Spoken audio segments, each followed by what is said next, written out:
Good morning वाला विद्यार्थी मित्रों, कौटिल्य विद्यालयनी ऑनलाइन शिक्षण सेवा में आपનું हार्दिक स्वागत है। धोरण 8 विषय हिंदी, पाठ नंबर 6 तूफानों की ओर। अब तूफानों की ओर जो काव्य है उस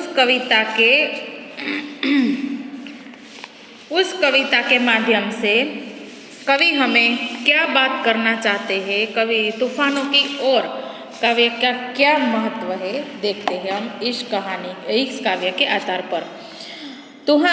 तूफानों की ओर कविता के कवि है शिव मंगल सिंह सुमन। शिव मंगल सिंह सुमन कवि का जन्म हुआ था 5 अगस्त 1915 को ग्राम जगलपुर, जिला उन्नाव, उत्तर प्रदेश में हुआ था। कवि ने शिक्षा प्राप्त की, बनारस हिंदू विश्वविद्यालय से एमए किया और पीएचडी की है। उनके अध्ययन संस्थाओं, विश्वविद्यालयों तथा हिंदी संस्थान में उच्चतम पदों पर कार्य किया है तथा उनके देशों की यात्रा भी, अनेक देशों की यात्रा उन्होंने की है। 1974 में मिट्टी की बारात पर साहित्य अकादमी तथा 1993 में भारत भारती पुरस्कार से सम्मानित किया था। 1974 में भारत सरकार द्वारा पद्मश्री से सम्मानित किया है। हिलोल, जीवन के गान, युग का मोल, प्रलय सृजन, विश्व बदलता ही गया, विंध्य हिमय, मिट्टी की बारात, वाणी की व्यथा, कटे अंगूठों की, बंधन बारे, उद्यम और विकास, प्रकृति पुरुष कालिदास आदि उसकी कविता या अध्ययन है। अब देखो, प्रस्तुत कविता है तूफानों की ओर, उसके माध्यम से कवि हमें क्या बताना चाहते हैं तो देखते हैं। प्रस्तुत कविता में कवि शिव मंगल सिंह सुमन उसका उपनाम है। सुमन ने सदा संगमय रहकर अपने लक्ष्य की ओर बढ़ने की प्रेरणा दी है। जिस तरह आग में रहकर सोना निखरता है, उसी तरह बाधाएं हमें जीने की नई राह दिखाती है तथा आगे बढ़ने के लिए हमारे इरादों को मजबूत बनाती है। इस कविता में धैर्य, गतिशीलता, साहस और संघर्षरत रहना जैसा मूल्य उजागर किए गए हैं। चलो अब पढ़ते हैं इस कविता के माध्यम से हमें कवि कैसे जागरूक करते हैं। देखो, तूफानों की ओर घुमा दो नाविक निज पतवार। देखो, यहाँ पे कवि इस कविता में यह बताते हैं संघर्षमय रहकर अपने लक्ष्य की ओर बढ़ने की प्रेरणा देते हैं। वह नाविक को कहते हैं, क्या कहते हैं कि तुम तूफानों का सामना करने के लिए अपनी पतवार नाविक को कहते हैं अपनी पतवार है तूफानों की दिशा में मोड़ दो। अपनी पतवार से जो अपनी नाव है, पतवार माने की घोड़ी चलाने के लिए जो साधन आता है लकड़ी, घोड़ी चलाने का जो चप्पू लकड़ी है उसको पतवार बोला जाता है। अब इस पंक्ति के आधार पर कवि कहते हैं कि तुम अपनी जो नाव है, नाविक को कहते हैं तुम जो अपनी नाव है उसको तूफानों की ओर मोड़ दो। देखो आगे के, आज सिंधु ने विष उगला है, लहरों का यौवन मचला है, आज हृदय में और सिंधु में साथ उठा है ज्वार, तूफानों की ओर घुमा दो नाविक निज पतवार। माने कि क्या, आज समुद्र में कठिन परिस्थितियां उपस्थित की है, जैसे कि लहरें, बड़ी बड़ी लहरें उमड़ रही है, उस ओर नाव को निगल जाना चाहती है। जो बड़ी बड़ी लहरें उमड़ रही है वह तुम्हारी नाव को निगल जाना चाहती है, किंतु कोई भी परवाह न करे। और साथ में कवि हृदय की भावनाओं को प्रस्तुत करता है और यह कहते हैं कि जो हमारे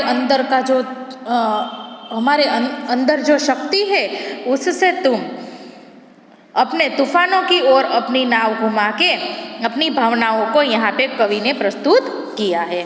अब देखो, दूसरी नंबर की पंक्ति है, लहरों के स्वर में कुछ बोलो, इस अखंड में साहस तोलो, कभी कभी मिलता जीवन में तूफानों का प्यार, तूफानों की ओर घुमा दो नाविक निज पतवार। माने कि देखो, जैसे लहरों का स्वर कैसा होता है, लहरें, समुद्र की लहरें जो होती है वह कैसी होती है, बहुत ऊंची ऊंची जैसे होती है। लहरों का स्वर जैसे ऊंचा होता है, वैसे ही तुम भी आंधियों के सामना करने के लिए उठ जाओ। कोई भी तूफान, कोई भी कठिन परिस्थितियां आए, उसका सामना करने के लिए तुम जागरूक हो जाओ, उठ जाओ और देखो, स्वयं देखो कि तुम में कितनी ज्यादा हिम्मत है। जीवन में तूफानों का प्यार कभी कभी ही मिलता है। जीवन में तूफानों का सामना तो हमें कभी कभी करने को ही मिलता है, लेकिन और भाग्यशाली लोग वही ही है जो उसके जीवन में कठिनाइयों का सामना करते रहे, ना कि जो कि भी कठिन परिस्थितियों से अपना मुंह फेर ले, वह भाग्यशाली लोग नहीं होते हैं। अब देखो तीसरी पंक्ति जो है, उस पंक्ति में हमने कवि ने क्या बताया है, यह असीम निज सीमा जाने, सागर भी तो यह पहचाने, मिट्टी के पुतले मानव ने कभी न मानी हार, तूफानों की ओर घुमा दो नाविक निज पतवार।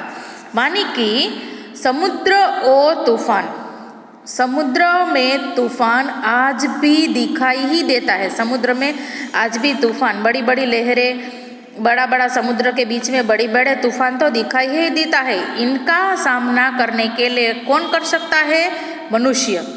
अब देखो यहाँ पे ये बोला है कि हे नाविक, तुम अपनी नौका को लेकर चलो तो, और सागर को भी बता दो कि भले ही तुम माटी के पुतले हो, लेकिन समुद्र के सामने हार कभी नहीं मानोगे।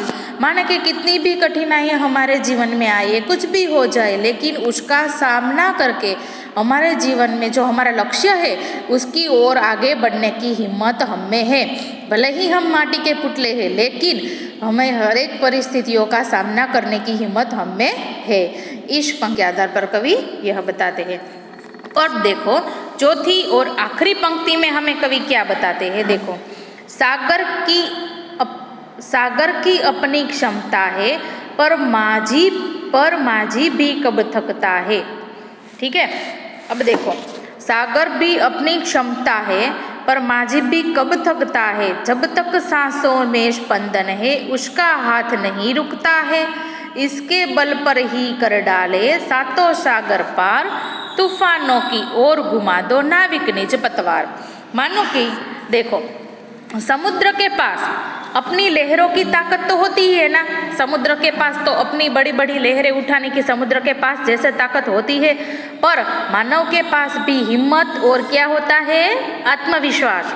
हर एक मनुष्य के अंदर हिम्मत और आत्मविश्वास तो होता ही है।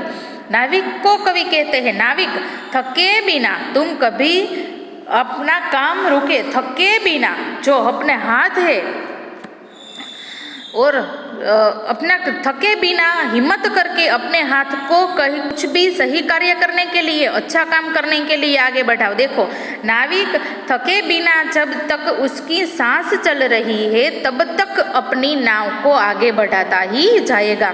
माने कि कितना भी समुद्र में कितनी भी तूफान आए, हमारे जीवन में कितनी भी कठिनाई आए, लेकिन हमारे हाथ कभी रुकना चाहिए नहीं। तुमने अपनी हिम्मत और ताकत के सहारे क्या किया है, 7 समुंदर पार किए हैं। तुम अपनी हिम्मत और ताकत के साथ 7 समुंदर पार भी कर सकते हो और किए भी है।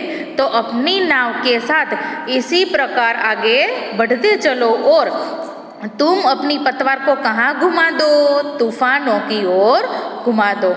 इस कविता के माध्यम से कवि ने कहा है, माने कि जीवन में कोई भी कठिन परिस्थिति आ जाए तो भी वह कवि है जो नाविक को यह बताता है कि जीवन में कुछ भी आ जाए, समुद्र में माने कितना ही तूफान हो, कुछ भी हो, हम किसी से भी डरते नहीं है। हमें हमारा कार्य जो हम सही है, हमें हमारा कार्य है जो कोई, वो आगे करता ही रहना चाहिए।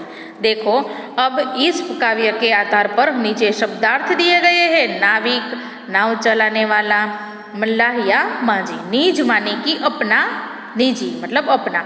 पतवार माने कि मैंने जैसे बताया, नाव चलाने वाली लकड़ी या चप्पू, चप्पू को पतवार बोलते हैं। ज्वार, तूफान में समुद्र का पानी को बढ़ना। अगन माड़ी की आंधी, कितनी भी आंधी आ जाए। असीम मानी कि सीमाहीन, वो की सीमा, उसकी कुछ भी सीमा जिसकी कोई सीमा न हो, मतलब असीम। क्षमता यानी कि शक्ति और योग्यता। स्पंदन यानी कि चेतना और या धड़कन। बल पर मानी कि सहारे। ठीक है। अब इस जो काव्य है तूफानों की ओर, उसका जो स्वाध्याय है वह हम अगले वीडियो में देखेंगे। तब तक के लिए थैंक यू।